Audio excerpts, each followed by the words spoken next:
మోదీ కూడా రియాక్ట్ అయ్యారు, ప్రధాని మోదీ కూడా రియాక్ట్ అయ్యారు.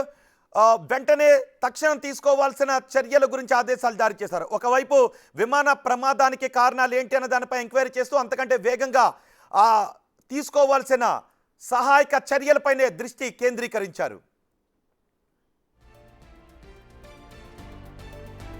విమానయాన శాఖ మంత్రి రామ్మోహన్ నాయుడు కూడా ప్రస్తుతం అహ్మదాబాద్కు బయలుదేరి వెళ్లారు. ప్రధాని మోదీ కూడా ఆదేశాలు జారీ చేశారు. రామ్మోహన్ నాయుడుతో కూడా మాట్లాడారు. ఇంతకుముందు రామ్మోహన్ నాయుడు ట్వీట్ కూడా చేసి, ఇదిగో చూడండి ఒకసారి ఆ విమానం జరిగిన ప్రదేశంలో మీకు ఇంకొక ఫ్రెష్ విజువల్స్ మీకు చూపిస్తున్నాం. బిగ్ టీవీ మీకు చూపిస్తుంది ఫ్రెష్ విజువల్స్. ఈ క్షణం ఆ విమానం జరిగిన ప్రదేశంలో చూసారు, కొన్ని మీటర్ల మేర ఎక్కడ చూసినా కూడా పొగలే కనిపిస్తున్నాయి. అంటే ఇదిగో మంటలు చూడండి ఒకసారి. బిగ్ టీవీ స్క్రీన్ పైన మీరు మంటలు కూడా చూడొచ్చు. ఆ విమానం ఎగరలేక ఒక చోట ఎక్కడైతే గ్రౌండ్ని హిట్ చేసిందో ఆ గ్రౌండ్ని హిట్ చేసిన తర్వాత విమానం చాలా అత్యంత వేగంగా ఉంటుంది కాబట్టి కొన్ని మీటర్ల దూరం ఆ మంటలు పొగలతోనే వెళ్ళి ఆ చెట్లను అక్కడున్న బిల్డింగ్స్ని ఢీకొట్టింది. ఇప్పుడు ఆ ప్రదేశం అంతా కూడా చాలా హృదయ విదారకంగా ఉంది. ఎక్కడ చూసినా అసలు సహాయక చర్యలు ఎక్కడి నుంచి ప్రారంభించాలో తెలియని ఆందోళనకర పరిస్థితులు అక్కడ కనిపిస్తున్నాయి. ఆ విమానం హిట్ చేసిన తర్వాత గ్రౌండ్ హిట్ చేసిన దగ్గర నుంచి ఆ విమానం చివరిగా హిట్ చేసిన ప్రదేశం వరకు కొన్ని మీటర్ల దూరం ఉంటుంది. ఆ మీటర్ల దూరం అంతా కూడా ఈ పొగలతో, ఆ విమాన శిథిరాలతో, కాలిపోతున్న విమాన శిథిరాలతో చాలా హృదయ విదారకంగా కనిపిస్తుంది. చూడండి, ఇదిగో ఇంకా అక్కడ మంటలు వ్యాపిస్తున్నటువంటి దృశ్యాలు కనబడుతున్నాయి. ఆ క్షణంలో విమాన ప్రమాదం జరిగిన వెంటనే ఆ తదుపరి కొన్ని నిమిషాల్లో అక్కడ ఏం జరిగింది అనేది ఇప్పుడు బిగ్ టీవీ మీకు ఎక్స్క్లూజివ్గా చూపిస్తుంది. అక్కడున్న స్థానికులు కూడా పరుగున అక్కడికి వచ్చారు. కానీ ఎవరు కూడా సహాయక చర్యలు ప్రారంభించడానికి అవకాశం లేదు. ఎందుకంటే అక్కడ దగ్గరకు వెళ్ళటానికి కూడా అవకాశం లేదు. పొగలు, మంటలు వ్యాపిస్తూనే ఉన్నాయి. ఆ విమాన శిథిరాలు చెల్లాచెదురుగా పడిపోయి ఉన్నాయి.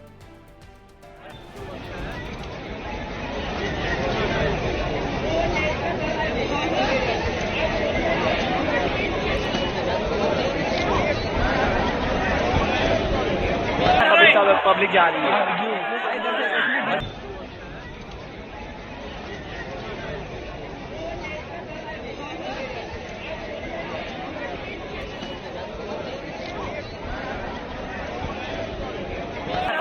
पब्लिक जा रही है।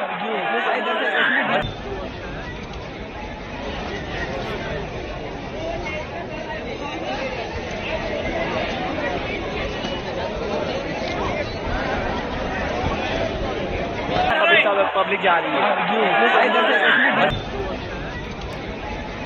విమాన ప్రమాదం జరిగిన సమయంలో ఇప్పుడు మీరు బిగ్ టీవీ స్క్రీన్ పైన 2 బాక్సుల్లో చూస్తున్నారు. విమాన ప్రమాదానికి సరిగ్గా 30 సెకండ్ల ముందు ఏం జరిగిందో రెండో బాక్స్లో చూస్తున్నారు. విమాన ప్రమాదం జరిగిన 5 నిమిషాల లోపే ఆ ప్రమాదం జరిగిన ప్రదేశంలో ఎటువంటి దృశ్యాలు ఉన్నాయో మీరు చూస్తున్నారు. ఆ విమానం టేకాఫ్ అయిన 5 నిమిషాలకే ఈ ప్రమాదం చోటు చేసుకుంది. ఎయిర్ ఇండియా విమానం ప్రమాదానికి ముందు ఏటీసీకి మేడే కాల్ చేశారు. పైలట్లు మేడే కాల్ ఇచ్చారు. సాంకేతిక సమస్యలతో విమానం కూలిపోయినట్టుగా అనుమానాలను వ్యక్తం చేస్తోంది విమానయాన శాఖ.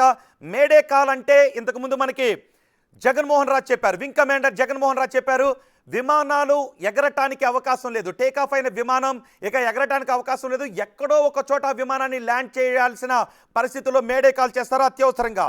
సో జనావాసాలు ఉండటంతో అక్కడ సేఫ్ ల్యాండింగ్ కుదరదు అని అనుకున్నారు. కానీ విమానం ఎగరలేదు. పైలట్ ఎంత ప్రయత్నం చేసినప్పటికీ విమానం ఎగరలేదు. సో ఒకసారి మనకి జగన్మోహన్ రాజుతో పాటు మాధవపెద్ది కాళిదాస్ కూడా మనకి అందుబాటులో ఉన్నారు, మాజీ ఏరోనాటికల్ ఇంజనీర్. మాధవపెద్ది కాళిదాస్ గారితో కూడా మాట్లాడదాం. కాళిదాస్ గారు, విమాన ప్రమాదం దృశ్యాలు చూస్తుంటే మీకు ఏమనిపిస్తోంది? ఎలా జరుగుండొచ్చు అని అనుకుంటూ ఉన్నారు? మీ దగ్గర ఉన్న సమాచారం ఏంటి ఈ ప్రమాదం గురించి? చాలా బాధాకరమైన దుర్ఘటన అండి.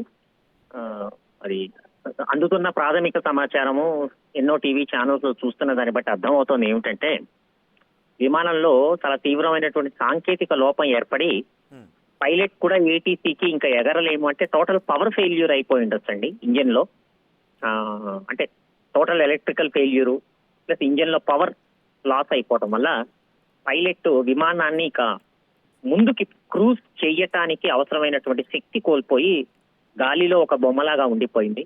సో పైలట్ కోణం లాంటివి ఏమైనా కూడా ఉండే అవకాశం ఉంటుందా? ఇటీవల కాలంలో మనం మొన్న పాకిస్తాన్ కి మనకి యుద్ధ వాతావరణం కూడా చోటు చేసుకుంది, ఉగ్రవాదుల కదలికలు కూడా ఇక్కడ కనిపిస్తున్నాయి. కుట్ర కోణం లాంటివి కూడా ఏమైనా ఉండే అవకాశం ఉంటుందా?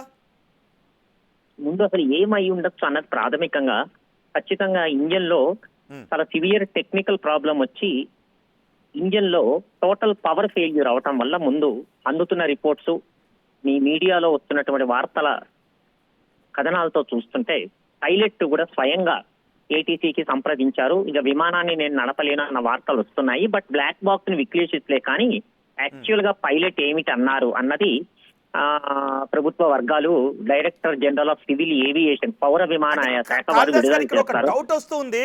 విమానం టేకాఫ్ అయిన 5 నిమిషాలకే నిజానికి విమానం టేకాఫ్ కావడానికి ముందు దాని ఫిట్నెస్ అంతా చెక్ చేసి విమానం ఎగరడానికి సిద్ధంగా ఉంది అని సర్టిఫై చేసిన తర్వాత అన్ని డిపార్ట్మెంట్లు అప్పుడు మాత్రమే విమానాన్ని టేకాఫ్ చేస్తారు. ఒక్కొక్కసారి చిన్న డౌట్ వచ్చినా విమానాన్ని ఆపేస్తుంటారు. మనం కూడా చూస్తాం డొమెస్టిక్ విమానాలు కూడా ఏదో సాంకేతిక లోపంతో ఆగిపోయింది అని. కానీ ఇక్కడ అలాంటి సర్టిఫై చేసిన తర్వాత 5 నిమిషాల్లోనే ఇలాంటి టెక్నికల్ సమస్య జనరల్గా ఎందుకు వస్తుందంటారు? సర్వసామాన్యంగా ఏమాత్రం రాదండి. ముందు అసలు ఇలా విమానము కుప్పగూలిపోవటానికి ప్రధానమైన కారణము పైలట్ నియంత్రణలో ప్రకృతి వైపరీత్యము ప్రతికూల వాతావరణం అన్నది పక్కన పెడితే మీడియాలో వస్తున్న వార్తలను బట్టి పైలట్ స్వయంగా విమానం ఇంకా ముందుకు పోలేదు, మేము వెనక్కి రావాలి లేదా ఎమర్జెన్సీ క్రాష్ ల్యాండింగ్ అన్న చేయాలి అన్న ప్రయత్నం చేశారు అన్నట్టు కనపడుతోంది. దానికి ప్రధాన కారణం ఇంజిన్ లో పవర్ లోపించటం ప్లస్ టోటల్ పవర్ ఫెయిల్యూర్ అంటే ఎలక్ట్రికల్ సిస్టమ్స్ అన్ని ఫెయిల్ అయిపోవటం, బస్ బార్స్ అన్ని ఫెయిల్ అయిపోవటం, సో జనరేటర్స్ ఈవెన్ బ్యాటరీ కూడా పవర్ అందించాల్సినవి. అసలు కమ్యూనికేషన్ అంటే ప్రైవేట్ కాల్ ఏదో మాట్లాడారు అన్నట్టు చెప్తున్నారు, అదంతా క్లియర్ గా లేదు. బట్ ఏది ఏమైనా పైలట్ కనుక అలా ప్రకటించి ఉండి అదే వాళ్ళు ఇంకా మేడే కాల్ అంటే అత్యంత ఎమర్జెన్సీలో మేము వెనక్కి దింపుతున్నాము అంటే ఖచ్చితంగా టోటల్ పవర్ ఫెయిల్యూర్. ఇంజిన్ లో ఎన్ని ఇంజిన్లు ఉన్నాయి కూడా తెలియదు, 2-4 ఇంజిన్లు ఉన్నాయా, ఎందుకంటే పెద్ద విమానం లండన్ దాకా వెళ్ళాలంటే ఖచ్చితంగా 4 ఉంటాయి. బట్ ఈ మోడల్లో బోయింగ్ లో 2 జెట్ ఇంజన్లు. సో టేక్ ఆఫ్ టైంలో ఎప్పుడు ఏమవుతుందంటేనండి విమానం యొక్క ఆల్ అప్ వెయిట్ అంటారు, అంటే విమానం బరువు, అందులో ఉన్నటువంటి ప్రయాణికులు, వాళ్ళ సామాన్లు, ఇతర సామగ్రి, క్రూ, సిబ్బంది అందరూ కలిపి టోటల్ ఆల్ అప్ వెయిట్ ఉంటుంది. సో ఫుల్ ఫ్యూయల్ తోనే వెళ్తారు అంత హెవీ విమానాన్ని తీసుకెళ్లాలంటే. సో ఇలాంటి ఎమర్జెన్సీ క్రాష్ ల్యాండింగ్ అయినప్పుడు వెంటనే మంటలు అంటుకొని వార్తల్లో చూపిస్తున్నట్టు అత్యంత బాధాకరంగా విపరీతంగా వ్యాపిస్తాయి మంటలు. సో ఇప్పుడు మీరు అన్నట్టు ఈ పవర్ ఫెయిల్యూర్ కి కారణం ఏమిటి అన్నది అది కుట్ర కోణమా, అది టెక్నికల్ గా సిస్టమ్స్ ఫెయిల్ అయిపోయాయా అన్నది విచారణలో తెలుస్తుంది. ఎలాగూ డైరెక్టర్ జనరల్ సివిల్ ఏవియేషన్ వాళ్ళు కోర్ట్ ఆఫ్ ఎంక్వైరీ ఆర్డర్ చేస్తారు. ముఖ్యంగా బ్లాక్ బాక్స్ ని విశ్లేషిస్తారు. పైలట్ కి, ఏటీసీకి, ఎయిర్ ట్రాఫిక్ కంట్రోల్ కి అత్యంత దగ్గరగానే అంటున్నారు కాబట్టి కాల్స్ కూడా స్పష్టంగా ఉంటాయి. బ్లాక్ బాక్స్ సురక్షితంగా గనక దొరికితే అందులో వాయిస్ రికార్డర్ ఉంటుంది, డేటా రికార్డర్ ఉంటుంది. ఆ రెండింటిని కలిపి విశ్లేషిస్తే ఏం జరిగింది అన్నది విస్పష్టంగా అర్థమవుతుంది.